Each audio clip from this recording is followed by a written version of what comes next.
Microsoft PowerPoint 2007 open करने के लिए सबसे पहले आप स्टार्ट मेन्यू पर जाएं, ऑल प्रोग्राम्स पर क्लिक करें और माइक्रोसॉफ्ट ऑफिस पर जाएं।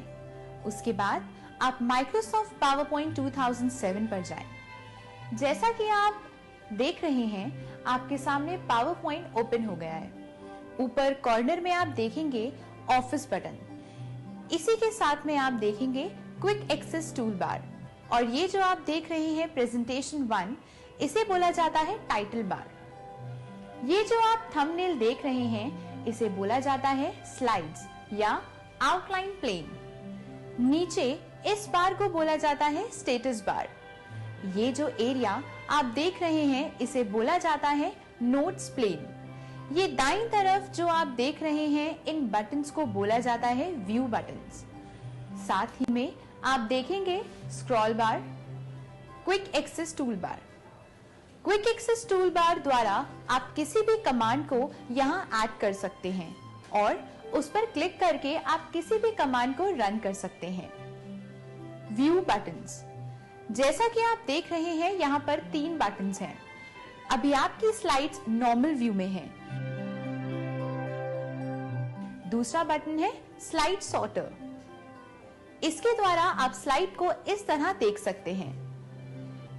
तीसरा व्यू होता है स्लाइड शो, जिसके द्वारा आप स्लाइड शो व्यू देख सकते हैं, यानी आप स्लाइड का इस तरह का व्यू देख सकते हैं।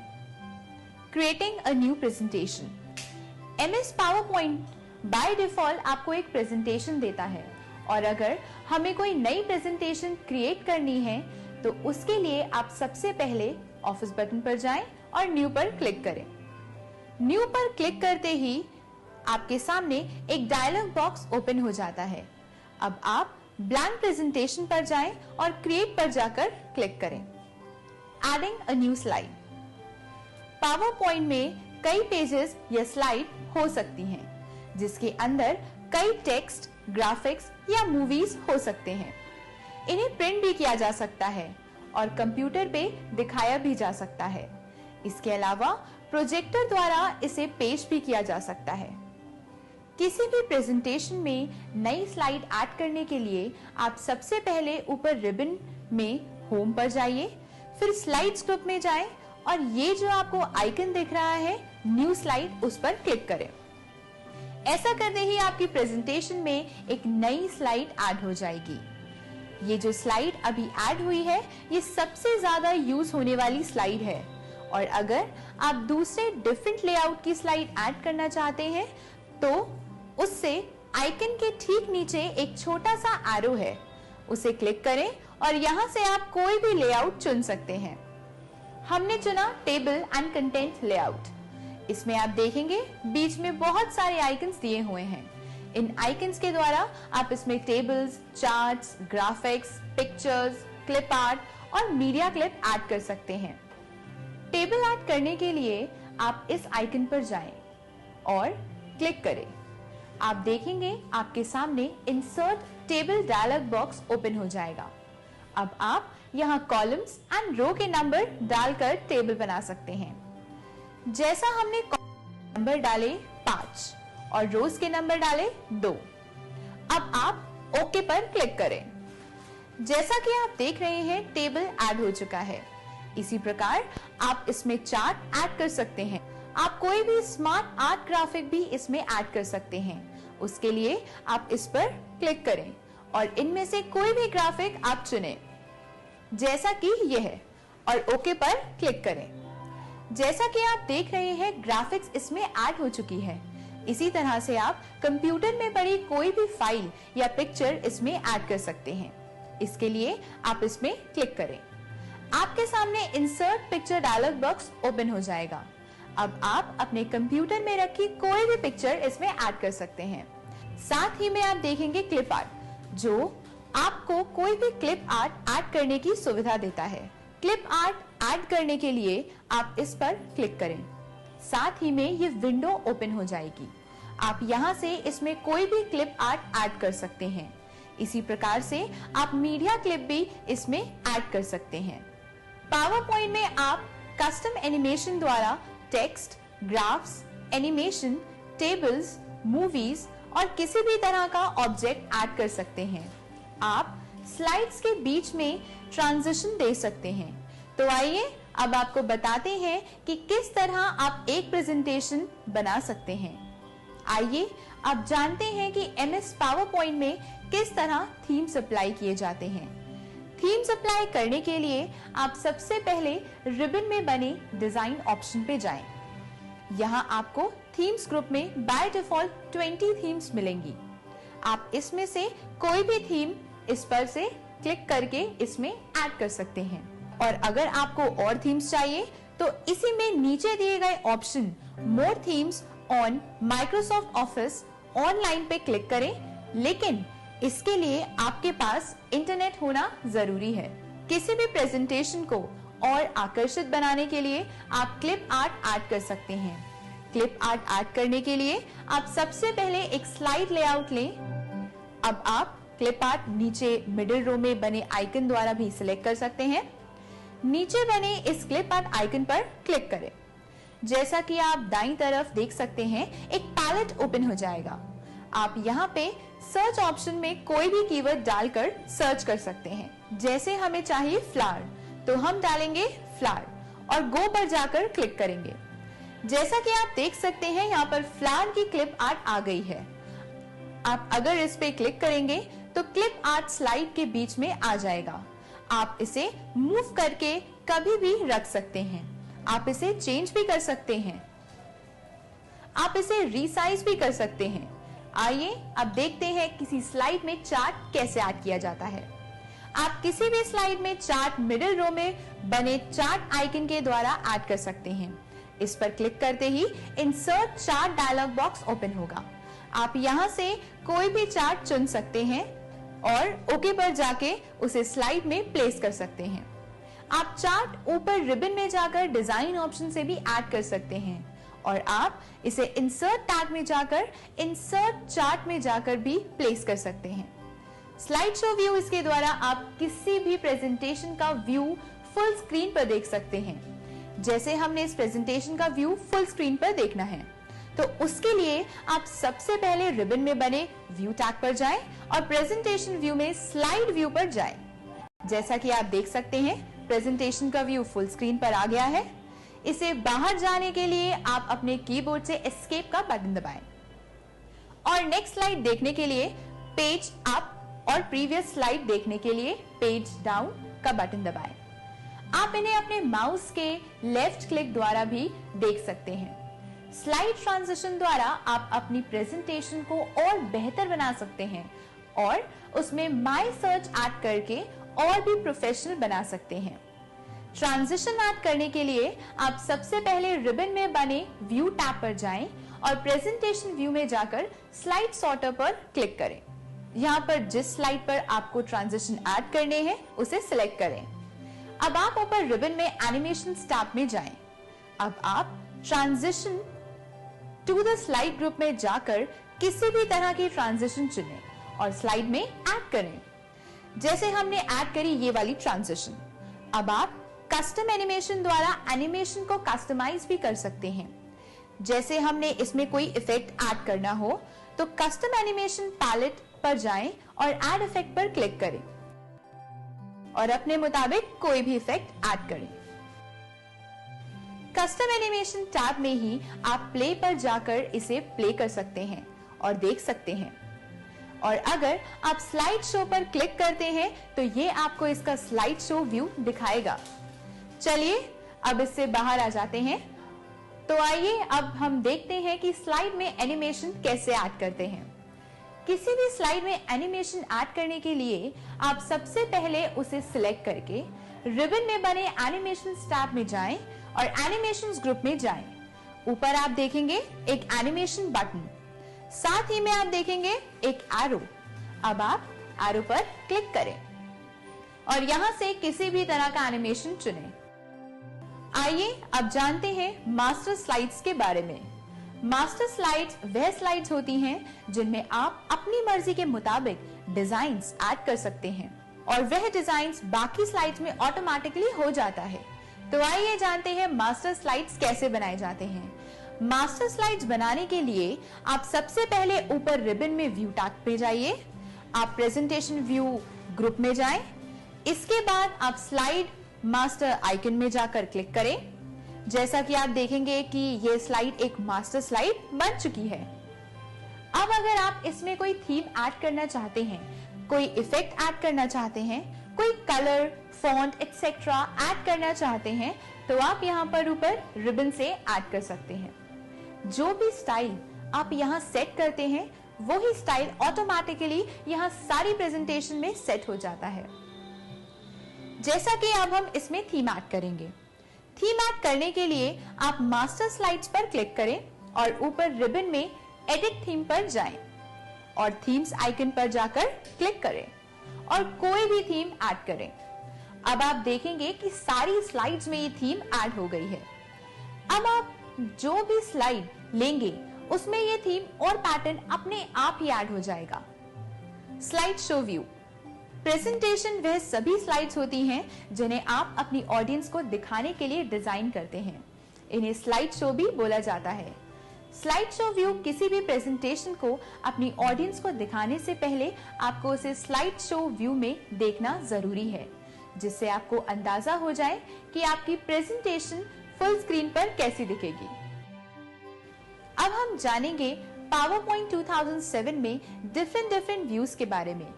कोई भी स्लाइड अलग अलग तरीके से शो करी जा सकती है। ये आपके हाथ में होता है कि आप कौन सा व्यू यूज करना चाहते हैं। अलग अलग व्यूज देखने के लिए आप ऊपर रिबन में जाएं। बाईं तरफ आपको एक ग्रुप दिखेगा, प्रेजेंटेशन व्यूज, जिसमें आप अलग अलग तरह के व्यूज देख सकते हैं। सबसे पहले हम देखेंगे नॉर्मल। नॉर्मल व्यू वह व्यू होता है जिसमें आप काम कर रहे हैं। Slide sorter. स्लाइड सॉर्टर वह व्यू होता है जिसमें आप सारी स्लाइड्स हॉरिजॉन्टली देख सकते हैं, जो कि थंबनेल के रूप में होती है। उसी के नीचे आप सीरियल नंबर्स भी देख सकते हैं, जैसे कि नंबर 1, 2, 3 और 4। इसके द्वारा आप किसी भी स्लाइड को ऐड कर सकते हैं, रिमूव कर सकते हैं या एनिमेशन दे सकते हैं, या फिर किसी भी स्लाइड में एडिटिंग कर सकते हैं। मान लीजिए हमने तीसरी स्लाइड में एडिटिंग करी, तो हम इस पर क्लिक करके डायरेक्ट इस स्लाइड पर पहुंच जाते हैं। नेक्स्ट व्यू है नोट्स पेज व्यू। यह व्यू आपको नोट्स बनाने की सहायता देता है, जिसे आप प्रेजेंटेशन में लिख सकते हैं और प्रेजेंटेशन के वक्त पढ़ सकते हैं। लेकिन ये नोट्स आपको प्रेजेंटेशन में दिखाई नहीं देते हैं। इस आप देखेंगे स्लाइड शो व्यू। ये व्यू ज्यादातर प्रेजेंटेशन को शो करने में काम आते हैं। इस व्यू के द्वारा आप प्रेजेंटेशन को अपने क्लाइंट को दिखा सकते हैं। इसमें हम साउंड डाल सकते हैं या फिर कोई भी एनिमेशन दे सकते हैं। इस व्यू से बाहर जाने के लिए आप अपने कीबोर्ड से एस्केप का बटन प्रेस करें। Working with text. किसी भी प्रेजेंटेशन को बनाने के लिए बहुत सारे टेक्स्ट की आवश्यकता होती है और इन्हें अपने मुताबिक चेंज करना एक बहुत बड़ा पार्ट होता है। आप टेक्स्ट को सिर्फ टाइटल्ड या बुलेटेड ही नहीं लिख सकते, इससे किसी इमेज के ऊपर कैप्शन, शेप के ऊपर या बाहर लिखा जा सकता है, जिससे आप अपनी ऑडियंस को अपने विचार आसानी से समझा सकते हैं। अब हम जानेंगे कि किसी स्लाइड में टेक्स्ट कैसे ऐड किया जाता है। जैसा कि आप स्क्रीन पर देख सकते हैं, इस स्लाइड में 2 बॉक्स हैं, जिसमें पहले बॉक्स में लिखा हुआ है क्लिक टू ऐड टाइटल और दूसरे बॉक्स में लिखा है click to add subtitle. Slide में टाइटल ऐड करने के लिए या टेक्स्ट ऐड करने के लिए आप यहाँ पर क्लिक करें और अपना टेक्स्ट यहाँ पर टाइप करें। जैसा हमने टाइप किया स्मार्ट वैल्यू मॉड्यूल, और इसी तरह से आप सबटाइटल भी इसमें टाइप कर सकते हैं। जब आप टेक्स्ट टाइप कर रहे होते हैं तो साथ ही में एक बॉक्स आ जाता है जिसे टेक्स्ट बॉक्स बोला जाता है। अब हम यहाँ पर सबटाइटल ऐड करेंगे। जैसा हमने यहाँ लिखा MS PowerPoint। इस टेक्स्ट बॉक्स से बाहर आने के लिए एंटर प्रेस कर सकते हैं या फिर बाहर क्लिक कर सकते हैं। आइए देखते हैं कि टेक्स्ट को कैसे मूव किया जाता है। टेक्स्ट बॉक्स को मूव करने के लिए आप टेक्स्ट बॉक्स को क्लिक करें अब आप अपने माउस के पॉइंटर को टेक्स्ट बॉक्स के ऊपर लेकर जाएं। आप देखेंगे कि पॉइंटर 4 हेडेड एरो में चेंज हो जाता है। अब आप अपने माउस से इसे क्लिक करके कभी भी शिफ्ट कर सकते हैं। जैसे हमने इसे उठाकर ऊपर रख दिया।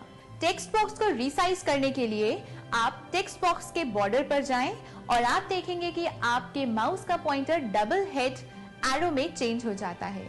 जैसा कि आप देख सकते हैं, अब आप इसे माउस से पकड़ के रीसाइज कर सकते हैं। आपको जितना बड़ा चाहिए या कितना छोटा चाहिए। आप किसी भी टेक्स्ट बॉक्स में कलर फिल भी कर सकते हैं। बैकग्राउंड कलर फिल करने के लिए आप टेक्स्ट बॉक्स पे राइट क्लिक करें और फॉर्मेट चेंज ऑप्शन का चयन करें। यहाँ पर आप फिल ऑप्शन में जाएं।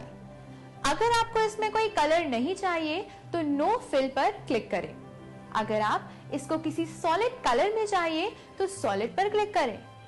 सॉलिड पर क्लिक करते ही इसमें कलर फिल हो जाएगा। आप इसको अपने मुताबिक बदल सकते हैं। कलर चेंज करने के लिए आप इस आइकन पर जाएं और क्लिक करें। नीचे आप देखेंगे यहाँ पर आपको कई तरह के कलर्स दिखाई देंगे। मोर कलर्स पे क्लिक करते ही आपको यहाँ और कलर्स दिखाई देंगे। आप यहाँ से कोई भी कलर चुनें। अगर आपको अपने टेक्स्ट में कोई ग्रेडियंट फिल करना है तो ग्रेडियंट फिल पर क्लिक करें। इसमें नीचे आप देखेंगे आपको ग्रेडियंट के लिए कोई ऑप्शंस दिखाई देंगे। तो इस प्रकार आप किसी भी टेक्स्ट बॉक्स में ग्रेडियंट फिल कर सकते हैं। आपको एक टेक्स्ट बॉक्स फॉर्मेट करके दिखाते हैं। आपने टेक्स्ट बॉक्स पे क्लिक करा, उसके बाद आप इसमें राइट क्लिक करें और फॉर्मेट शेप पर जाएं, ग्रेडियंट फिल में जाएं। प्रीसेट कलर्स आपको दिखाते हैं कि आपको इसमें कौन सा ग्रेडियंट फिल कर सकते हैं। माना हमें यहाँ पर फिल करना है नाइटफॉल, तो नाइटफॉल पर क्लिक करें। साइड से आप इसके टाइप्स चेंज कर सकते हैं, जैसे लीनियर, रेडियंट, रेक्टेंगुलर और पाथ। इसके नीचे से आप इसका एंगल डिफाइन कर सकते हैं। इस प्रकार आप ये सारे ऑप्शंस यूज कर सकते हैं। जब आपका कार्य पूरा हो जाए तो क्लोज पर जाकर इसे बंद करें। किसी भी टेक्स्ट के फॉन्ट को चेंज करने के लिए माइक्रोसॉफ्ट ऑफिस 2007 में 4 ऑप्शंस अवेलेबल होते हैं। फॉन्ट को चेंज करने के लिए आप सबसे पहले फॉन्ट को सिलेक्ट करें और पहले ऑप्शन के मुताबिक इस पर राइट क्लिक करें। जैसा कि आप नीचे देखेंगे एक छोटी सी टैब विजिबल होती है। आप इसमें जाकर फॉन्ट साइज को चेंज कर सकते हैं, जैसे हमें चाहिए एरियल। इसी प्रकार से आप फॉन्ट कलर भी चेंज कर सकते हैं। हमें माना कलर चाहिए ऑरेंज, तो देखिए कलर ऑरेंज हो गया और हम फॉन्ट का साइज छोटा बड़ा कर सकते हैं। हम साइज मान लो चाहिए 16, तो आप देखेंगे फॉन्ट का साइज घटकर 16 हो गया है। ये सभी ऑप्शंस आपको ऊपर रिबन में होम टैब में फ्रंट ग्रुप में भी मिलेंगे। आप इसे रिबन में जाकर फॉन्ट ग्रुप में जाकर इस आइकन से भी बदल सकते हैं। इस आइकन पर क्लिक करते ही आपके सामने एक डायलॉग बॉक्स ओपन होता है। यहाँ से आप अपने फॉन्ट की सेटिंग्स चेंज कर सकते हैं। आप बॉक्स पे राइट क्लिक करें और फॉन्ट में जाकर क्लिक करें। इस पर क्लिक करने से भी आपके सामने वही डायलॉग बॉक्स ओपन होता है। तो उम्मीद है कि अब आप माइक्रोसॉफ्ट पावरपॉइंट 2007 में टेक्स्ट बॉक्स का यूज करना सीख गए होंगे। Saving a presentation. तो चलिए अब आपको बताते हैं कि माइक्रोसॉफ्ट ऑफिस 2007 में किसी भी प्रेजेंटेशन को कैसे सेव किया जाता है। MS पावरपॉइंट में किसी भी प्रेजेंटेशन को सेव करने के लिए आप सबसे पहले ऑफिस बटन पे जाएं और सेव ऑप्शन में जाकर क्लिक करें। अब आप इसे अपने मनचाहे लोकेशन पर सेव कर सकते हैं। माना हमें प्रेजेंटेशन डेस्कटॉप पे सेव करनी है, तो अब यहां से डेस्कटॉप का चयन करें और यहां पर इसे सेव करें। आप यहां फाइल नेम डालें। हमें यहां पर फाइल नेम डाला स्मार्ट वैल्यू ट्यूटोरियल और सेव पर जाकर इसे सेव करें। इसी तरह आप प्रेजेंटेशन को क्विक एक्सेस टूल बार से भी सेव कर सकते हैं। इसके लिए आप अपनी प्रेजेंटेशन पर जाएं और अपने कीबोर्ड से Ctrl+S साथ में प्रेस करें। MS PowerPoint part 2। तो चलिए अब मैं आपको पावरपॉइंट में मीडिया क्लिप के बारे में बताती हूँ। तो उसके लिए हम सबसे पहले पावरपॉइंट ओपन करेंगे। उसके लिए हम सबसे पहले स्टार्ट मेन्यू में जाएंगे और ऑल प्रोग्राम्स पर क्लिक करेंगे। अब आप यहाँ पर माइक्रोसॉफ्ट ऑफिस पर क्लिक करें। अब यहाँ से माइक्रोसॉफ्ट ऑफिस 2000 पर क्लिक करें तो इसके बाद आपके सामने पावर पॉइंट ओपन हो जाएगा। इसके बाद आप यहाँ से न्यू स्लाइड ले सकते हैं। तो मैं यहाँ से लेती हूँ टाइटल ओनली। सबसे पहले हम यहाँ पर एक टाइटल दे देते हैं। तो चलिए मैं यहाँ पर टाइटल दे देती हूँ स्मार्ट वैल्यू और इससे मैं सिलेक्ट करके यहाँ से इसका साइज बढ़ा देती हूँ।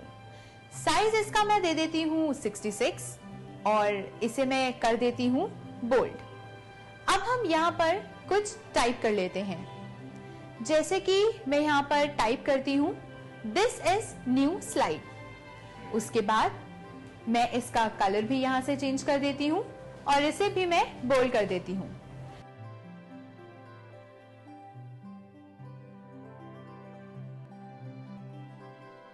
अब हम इसमें मीडिया क्लिप ऑप्शन देखेंगे।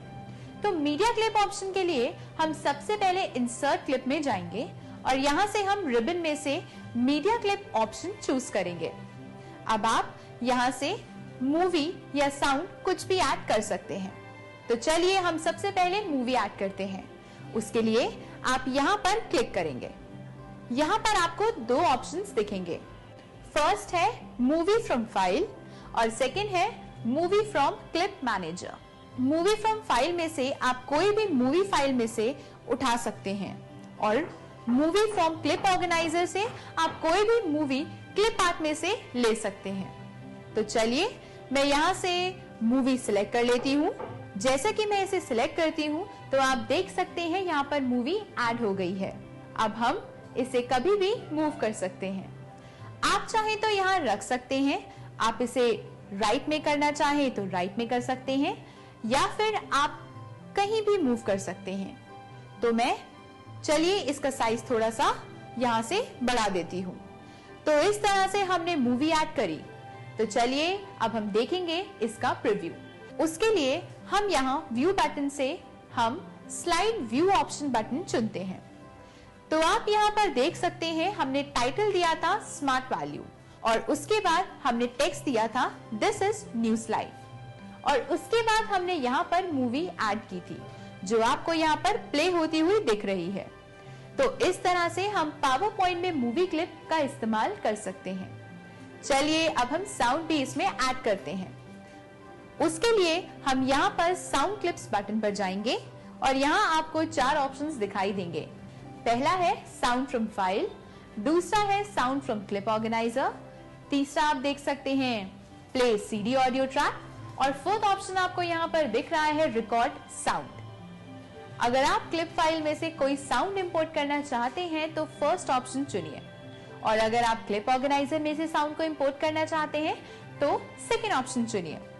अगर आप किसी सीडी रोम में से साउंड लेना चाहते हैं तो थर्ड ऑप्शन चुनिए और अगर आप साउंड को रिकॉर्ड करना चाहते हैं तो फोर्थ ऑप्शन चुनिए। तो चलिए मैं साउंड को क्लिप ऑर्गेनाइजर से ले लेती हूँ। तो मैं इस पर क्लिक करती हूँ। आप देख सकते हैं राइट साइड में जो क्लिप आर्ट की जो पैलेट आपको दिख रही है, यहाँ पर आपको ये 2 साउंड्स दिख रहे हैं। पहला है क्लैप चेयर्स और दूसरा है टेबल्स। तो चलिए मैं यहाँ से क्लैप चेयर्स का साउंड ले लेती हूँ। जैसे ही आप उस पर क्लिक करेंगे आपके सामने एक डायलॉग बॉक्स ओपन हो जाएगा जो आपको दिखाएगा कि आप स्लाइड शो में साउंड किस तरह ऐड करना चाहते हैं।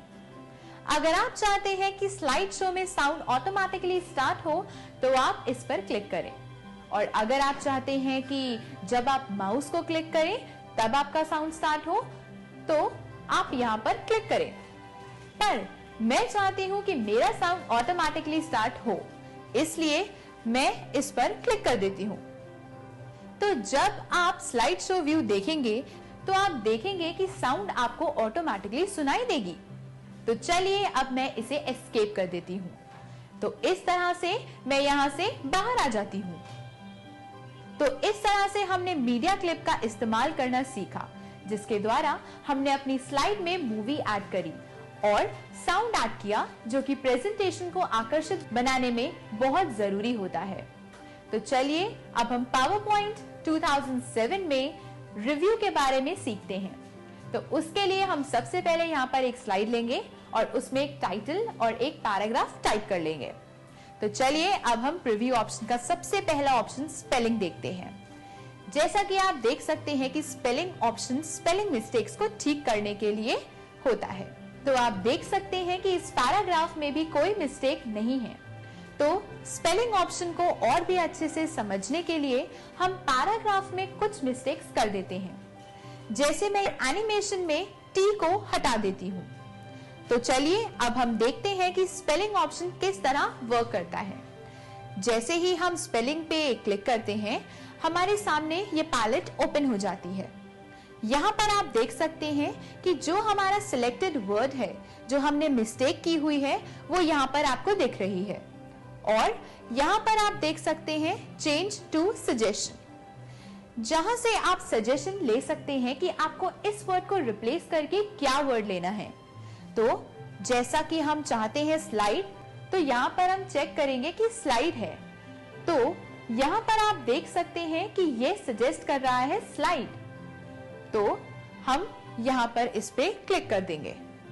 इस तरह अगर हम चाहते हैं कि एनिमेशन भी ठीक हो, तो उसके लिए हम यहाँ पर चेंज पर क्लिक कर देंगे। तो यहाँ पर आप देख सकते हैं कि चेंज पर क्लिक करते ही सजेशंस शो कर रहे हैं।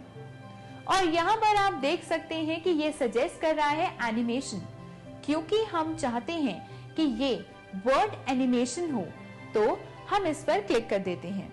और अगर हम चेंज ऑल पर क्लिक करते हैं, तो वह सभी स्लाइड्स में चेंज होकर एनिमेशन हो जाएगा। हम चेंज पर क्लिक करते हैं, तो आप देख सकते हैं कि मिस्टेक यहाँ पर ठीक हो गई है। तो इस तरह से हम स्पेलिंग ऑप्शन का यूज कर सकते हैं।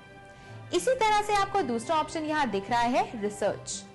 इसके द्वारा हम इससे जुड़ी हुई सारी हिस्ट्री जान सकते हैं। तो हम जैसे ही रिसर्च पर क्लिक करते हैं, तो राइट साइड में एक पैलेट ओपन हो जाता है। तो यहाँ पर आप देख सकते हैं कि यहाँ पर जो हमने वर्ड सिलेक्ट किया था, वो आपको यहाँ सर्च वर्ड में दिख रहा है, जो कि है स्लाइड। और उसी के साथ आप यहाँ देख सकते हैं कि सारी हिस्ट्री आपको यहाँ शो हो रही है। तो इस तरह से हम रिसर्च ऑप्शन का यूज कर सकते हैं। थर्ड ऑप्शन है हमारा थिसॉरस। इसके द्वारा हम वर्ड्स का सिमिलर मीनिंग जान सकते हैं। तो जैसा कि हम यहाँ से सिलेक्ट करते हैं एनिमेशन और यहाँ से थिसॉरस ऑप्शन पर क्लिक करते हैं, तो इससे जुड़े हुए यहाँ सभी सिमिलर मीनिंग्स आपको यहाँ शो कर रहा है। जैसे जैसे आप इसे क्लिक करते जाएंगे, वैसे वैसे वो यहाँ सभी मीनिंग्स को शो करता जाएगा। तो क्योंकि हम यहाँ देख रहे थे एनिमेशन, तो आप देख सकते हैं कि एनिमेशन से रिलेटेड सभी सिमिलर वर्ड्स आपको यहाँ दिख रहे हैं। तो इस तरह से थिसॉरस ऑप्शन बहुत फायदेमंद होता है। नेक्स्ट ऑप्शन आपको यहाँ दिख रहा है ट्रांसलेट। ट्रांसलेशन द्वारा आप किसी भी वर्ड को ट्रांसलेट कर सकते हैं। तो जैसा कि आप देख सकते हैं कि हम एनिमेशन वर्ड को ट्रांसलेट करना चाहते हैं। हम चाहते हैं कि ये ट्रांसलेट होकर यूके लैंग्वेज में आ जाए। तो आप देख सकते हैं कि ये इस लैंग्वेज में आ गया है। नेक्स्ट ऑप्शन है लैंग्वेज। लैंग्वेज द्वारा आप जान सकते हैं कि जो वर्ड रिटन है वह किस लैंग्वेज में आपको दिया गया है। आप देख सकते हैं यहाँ पर इसकी लैंग्वेज जो कि है इंग्लिश। तो इस तरह से हम प्रीव्यू में दिए गए ऑप्शंस का यूज कर सकते हैं। तो उम्मीद है अब आप माइक्रोसॉफ्ट पावर पॉइंट में काम करना सीख चुके होंगे। तो आइए अब आपको ले चलते हैं दूसरे मॉड्यूल की ओर।